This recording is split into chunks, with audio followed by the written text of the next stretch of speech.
Sa kabila naman ng holiday season at Christmas break, muling magbubukas ang sesyon ng Senado ngayong araw para sa inaasahang ratifikasyon ng Bicameral Conference Committee report para sa panukalang 2026 national budget.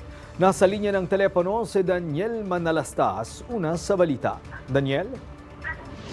Yes, Greg, inaasahan na mamaya na raratipikahan na ng Senado ang Bicameral Conference Committee report ng panukalang 2026 national budget.